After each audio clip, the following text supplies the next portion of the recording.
Good morning, everyone. Welcome to the morning meet of IndiaNivesh. This is Mehul Kothari from the research desk. Today is 13 Feb 2020. Well, the domestic markets maintained their upward journey by extending the pullback during yesterday's trading session. The index Nifty spot started with an upside gap of around 40 points and kept gaining strength to register an intraday high of 12232. However, some profit booking at higher levels forced the index to close near 12,200 mark with a considerable gains of around 100 points. Meanwhile, the Nifty Bank Index underperformed a bit with a gain of 192 points. The market breadth for the second consecutive session turned in the favor of declining counters despite a strong gains in the benchmarks index. Yesterday the advances were 624 versus 1010 declines. On the sectoral front, the Nifty PSU Bank and Nifty Realty indices underperformed and closed in red. Among the gainers, Nifty FMCG and Nifty Private Bank counters were the top performers. The broader market indices like Nifty Midcap 100 and Nifty Small Cap 100 ended in red, which led to the negative market breadth. So yesterday once again we initiated a sell trade in Nifty future around 12,220 odd levels. The stop loss for the same is 12,300 and the target on the downside is 12050. We maintain this view since the put call ratio PCR has now reached above 1.60 levels. Previously when it was 1.66, then we witnessed a correction from 12,400 to around 11,900 levels. So this time also we expect some kind of profit booking of around 100 150 points or 200 points in Nifty. With regards to Bank Nifty on the upside, 31,800 would be a very strong resistance for the coming session, that is in Bank Nifty spot. On the downside for the day, support is at 31,400. Below that there could be some profit booking in Bank Nifty also. On the stocks front, some heavy open interest was seen in stocks like Kotak Bank, Hindustan Unilever and MFSL. Most probably the bets were bullish bets only, so long build-up was witnessed in these stocks. So one can look forward to go long in these stocks in case of any kind of dip. With regards to short build-up, heavy short build-up was witnessed in stocks like BHEL and Siemens. The stocks has been oversold, but still there is a room on the downside for both these stocks of around 5 to 6%. So avoid going long in Siemens and BHEL.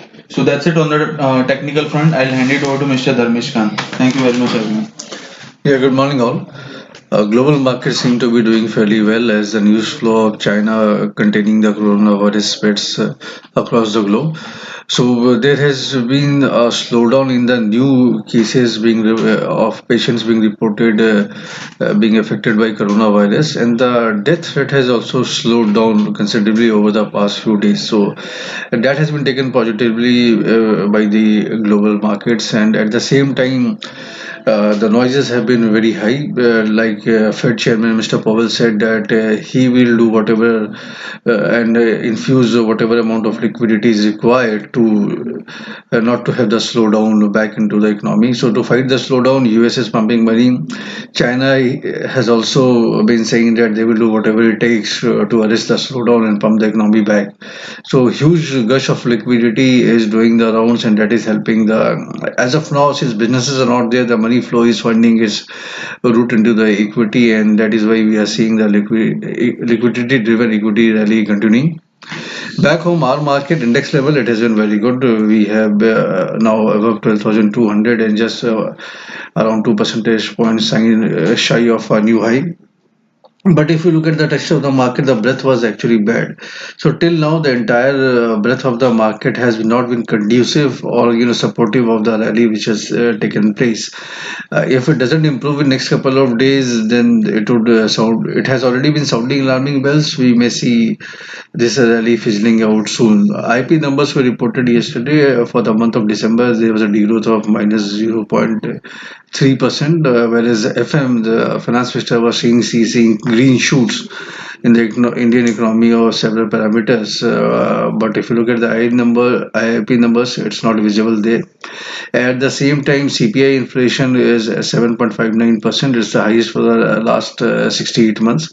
This was followed by a big number of 7.35% for the month of December. So now the elbow room for rate cut is not at all there, because if interest is above 7% and your real rate of return has turned negative because FD rates are lower than that.